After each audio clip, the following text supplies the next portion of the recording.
పునాది అన్నది బాగా లేదనుకోండి, మీరు ఎంత సౌధం కట్టినా ఇంకది నిలబడదు, అందులో ఉండడం కూడా కష్టం. ఎందుకంటే పునాది బాగులేదు, ఎప్పుడు పడిపోతుందో తెలియదు. పునాది బాగుంటే సౌధం బాగుంటుంది. రామాయణంలో రామచంద్రమూర్తి పాత్ర ఒక మహాసౌధం, అది యుగ యుగాలకి నీడనిచ్చే సౌధం. అటువంటి సౌధం నిర్మింపబడడానికి ఒక పునాది ఉంది. ఆ పునాది బాలకాండలో ఉంది. ఆ పునాది వేసిన వాళ్ళిద్దరు, ఒకరు వశిష్ఠుడు, ఒకరు విశ్వామిత్రుడు. వాళ్ళు వేసింది రాముడికి కాదు, రాముడిని అడ్డుపెట్టి నరజాతికంతటికీ వేశారు.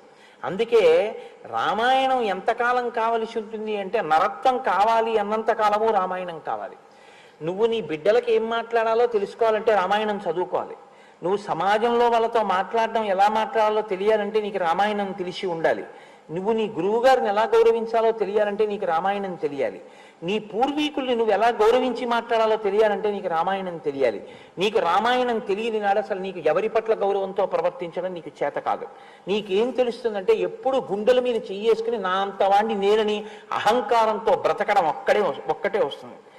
ఏదో చిన్న విభూతి దాన్ని అడ్డు పెట్టుకుని ఇంక ఇలా చూపించి ఓ ఎక్కడ లేని అహంకార ప్రకటనం చెయ్యడానికి మాత్రమే పనికొస్తుంది. ఇన్ని ఉన్నా ఇమౌస్మము నిషార్దూల కింకరౌ సముపస్థితౌ ఆజ్ఞాపయ యథేచ్ఛం వై శాసనం కరవామకిం అనగలగాలి అంటే సంస్కారం చాలా అవసరం.